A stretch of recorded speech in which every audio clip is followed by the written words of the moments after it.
今天是什么日子啊？今天是敬拜主的日子，对不对？纪念耶稣复活的日子。那么今天呢，在我们的教会的历史上呢，也是一个特别值得纪念的日子，因为是纪念耶稣最后一个阶段进入耶路撒冷。在路上呢，正如刚才我们所读的经文一样讲到了耶稣在进耶路撒冷的时候呢，是由百姓来欢迎他。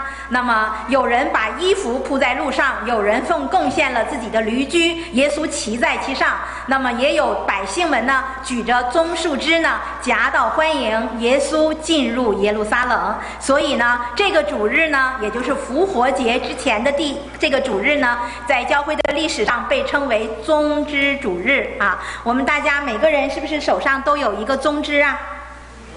让我们挥舞一下好不好？我们欢迎我们的主耶稣来到我们中间，让与我们一同的聚会敬拜，也欢迎我们的神在我们的心中来带领我们今天的聚会啊！感谢主啊！那这个棕枝代表着什么意思呢？首先呢，耶稣在进耶路撒冷之前，他必须要经过一座山，这座山呢叫做橄榄山。为什么叫做橄榄山呢？顾名思义啊，这个山上种满了橄榄树所以呢，这些迎接他的百姓呢，就在当时呢就地取材，取下这个橄榄枝来，然后呢来欢迎耶稣。所以呢，就这个棕枝呢就代表这个意思。那么在圣经上也有记载过，在挪亚的时代，大家还记得吗？挪亚是在方舟里面，是不是啊？那么当洪水来的时候，他在方舟里面，洪水退了，那么怎么知道洪水已经退了，他可以平安的出来呢？他就放出去一只鸽子，是不是？那个鸽子在地上走来走去，然后又飞回到方舟这里，他带回了一个什么样的记号呢？大家还记得吗？一个什么橄榄枝，对不对所以呢，这个橄榄也是我们说的棕树啊，它是代表着什么呢？代表着和平，代表着荣耀，代表着得胜这样一个美好的心意，代表这样一个美好的期待。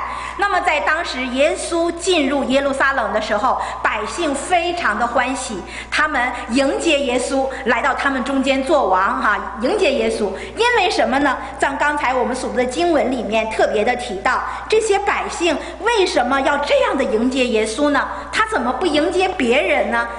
为什么只迎接耶稣这样呢？因为在经上路加福音第19章里面是这样说：将近耶路撒冷，正下橄榄山去，众门徒因所见过的一切异能都欢乐起来所以他们为什么要迎接耶稣？因为看见过耶稣所行过的一切的异能，知道这个人和别人不一样，这个人是有能力的，是有神赐予他的能力的，所以他们欢迎耶稣，他们盼望耶稣也借着他的能力能带给他们和平，带给他们得胜，带给他们属于神的那个荣耀属于神的荣耀。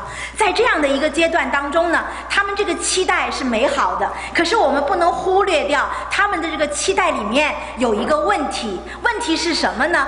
他们想要耶稣在地上来带领他们得胜，在地上带领他们和平，带给他们和平，带给他们在地上的荣耀这个地上的荣耀好不好呢？我们说地上的荣耀不是不好的，地上的得胜不是不好的，地上的和平是我们都期待的，但是地上的荣耀和神要赐给的荣耀相比的话，那么这就是天壤之别了。因为神的荣耀不仅仅是在这地上，神的荣耀包括了在地上，却又胜过了在这地上的。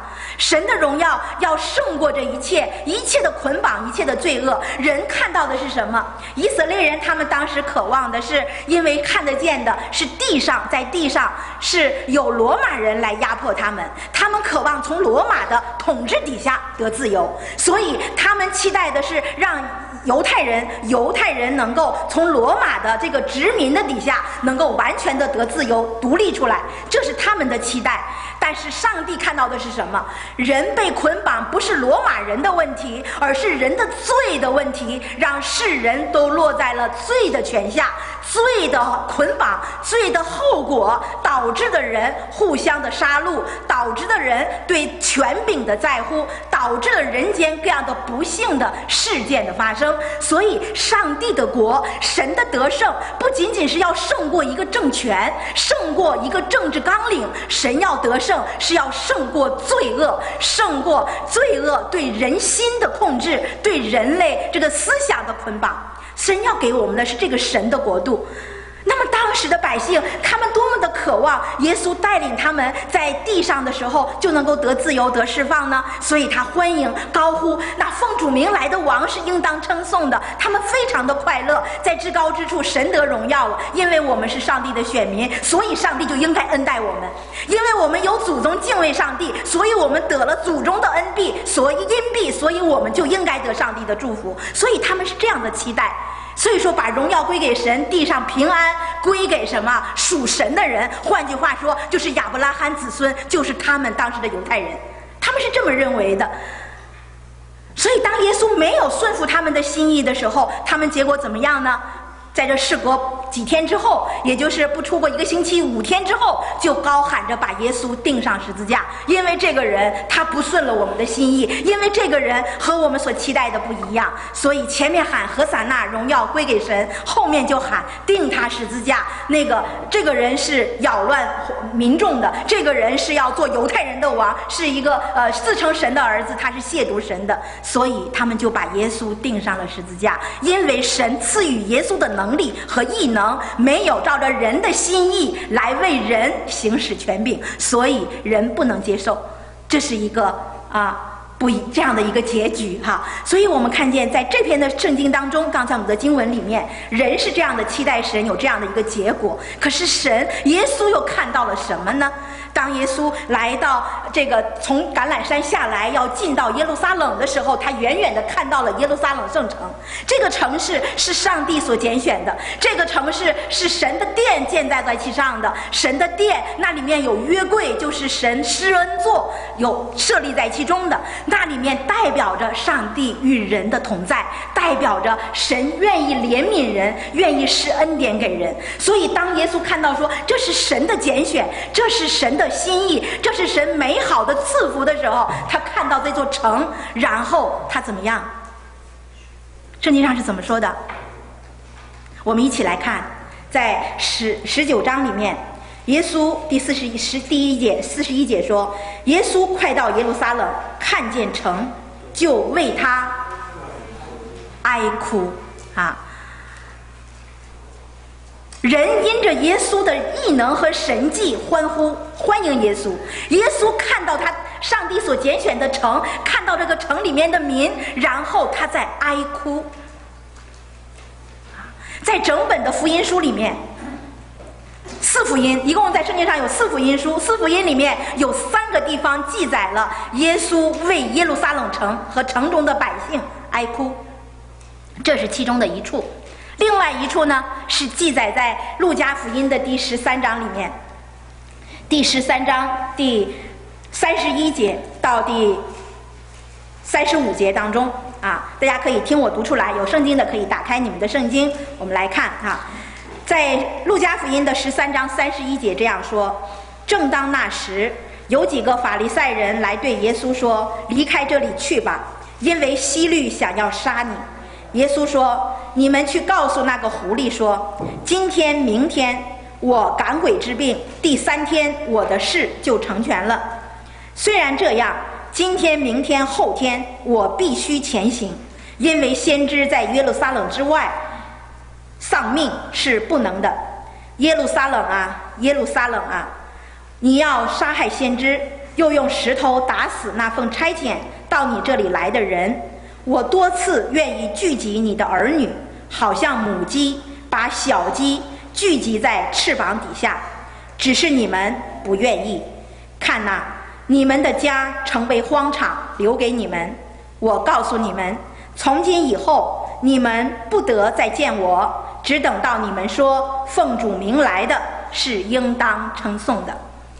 这一段经文呢，记载在路加福音第13章里面，也是耶稣上一次，就是在他最后一次来到耶路撒冷之前的那一次离开耶路撒冷的时候他讲的话。那么再一次来呢，就是在19章的时候，他和他的门徒最后一次来到耶路撒冷，就是预备着上十字架，预备着在耶路撒冷被害这样的一个过程。那么在马太福音呢，同样也记载了耶稣对耶路撒冷的哀哭，那是记载在马太福音的23章，大家可以回去查考。你说的内容呢，大致和13章里面是一样的，就是为耶路撒冷感叹，说耶路撒冷啊，耶路撒冷啊，我愿意聚集你们，像母鸡聚集小鸡一样，然而你们不愿意，所以你们将要遭受灾难，是你们所不知道的一些要临到你们身上啊。那么在这里面我们看见说，耶稣进到耶路撒冷城进到这个神的圣山，神所拣选的地方，在这里他却为他们哀哭，这是神的心意。耶稣为什么要哭呢？大家没想过耶稣为什么哭？在圣经上一共记载，耶稣在地上生存的这30多年的时间里面，他只哭过3次。他只哭过3次。一次是为什么哭呢？就是为拉撒路而哭。拉撒路死了，是他所爱的一个门徒，他死了，耶稣不在那儿。他在没死之前，他的家人请耶稣去来医治拉撒路。耶稣说这件事情是为了神的荣耀，所以他迟来了。等他到了那个拉撒路的家的时候呢，这个拉撒路已经死了4天，被放在坟墓里了。所以他的家人把耶稣带到了这个坟墓面前。耶稣看到这个坟墓，他怎么样？耶稣哭了。然后耶稣让人把坟墓的门打开，然后呼叫说：拉撒路，你出来。神看到人死的时候，看到人灭亡的时候，看到人离开的时候，他难过。这是神的心，他不愿意人受苦受害，他为此而哭。这是他第一次哭。第2次呢，就是为耶路撒冷哭。耶路撒冷本是神的选民，是所敬拜神的地方，本是一个荣耀神的地方，可是他们却不知道这个地方已经充满了罪恶，已经充满了各样的不义，甚至他们来抵挡神，耶稣就要在耶路撒冷被害。那么耶稣在这里为耶路撒冷哀哭，因为他们不知道他们的这个抵挡，他们的弃绝上帝，意味着结局是什么？他们也终将灭亡，耶路撒冷终将不复存在，耶路撒冷的圣殿也将被拆毁，没有一个石头留在石头上。耶路撒冷城的百姓将四散在世界各地，将从此家不得归，有些人将因此而灭亡。这是耶稣为他们的哀哭。他们不知道，当他们弃掉了神，却不知道他们弃掉了什么不懂得他们的未来，不懂得对未来有这个危机感。耶稣为他而哀哭。那么第3次哭是为什么呢？耶稣在十字架上将要上十字架的时候，在客西马尼园中他祷告的时候，圣经上说他的汗珠如大血点一样的，因为他要挣扎。人类的罪恶充斥着，那么谁来救人，不让他出死入生呢？谁能够来救耶路撒冷呢？谁能够真正的保全神自己的心意，神的圣殿，神的恩典能够流归给万民呢？就是一定要有一个牺牲者。而这个人是谁呢？就是这个使命就落在了耶稣的身上，就落在了那个没有罪恶，没有做过任何的错事，去谦谦和和的和平之子的身上。那么他在要上十字架之前，他在客西马尼园中，在那承受着这种压榨的时候，客西马尼园的意思就是一个橄榄山，那里在橄榄山上，橄榄山是种橄榄的。橄榄我们有什么好作用啊？我们可以吃橄榄油，对不对？可是他怎么得到这个橄榄油呢？一定要压榨橄榄，对不对？所以客西马尼园就是榨橄榄油的地方，压榨的地方。所以耶稣在橄榄园中来向天父祷告说：父啊，倘若可行，这个杯求你撤去，然而不要照我的意思，要成就你的意思。所以他在这极痛苦之中，他在这个属灵的挣扎之中，因为他是一个完全的神，他也是一个完全的人，他也有人的感受，有人的喜怒哀乐，有人的痛苦。当面对这些痛苦的时候，他在挣扎。那么在这一次挣扎当中，他选择了顺从，选择了无条件的顺从上帝。愿你的旨意成就，不照我的意思，照你的意思。这是耶稣在地上为我们所成就的。今天若有人说这福音是白白的，你信耶稣你就可以得福，你信耶稣你就可以成为上帝的儿女，你信耶稣就可以得到丰盛，使你人生成功，那么你要知道这个福音是不容易得来的，这个福音是付出了惨重的代价的，而这个付代价者是上帝，是神的儿子自己耶稣基督，他为我们付了这么深重的代价。今天我们这福音得来，实在是神给我们的爱，给我们的恩典的最极致的表达。不愿意我们死，乃愿意我们生。所以耶稣在这个进入耶路撒冷的时候，他看到这个耶路撒冷城的时候，他讲的是什么呢？他说，巴不得你现在知道关乎你这个日子是关乎你平安的事哈。他说，我真的是巴不得你能知道，无奈这些事现在是隐藏的。主巴不得他的儿女现在就知道你以后会遇到些什么，但是这些事是隐藏的。可是既然隐藏，他干嘛要说出来呢？说这个将来会有仇敌来围绕这个城，这个城有一天会不复存在，这个圣殿将有一天被拆毁，这个荒凉的样子，而且当中的人呢将要被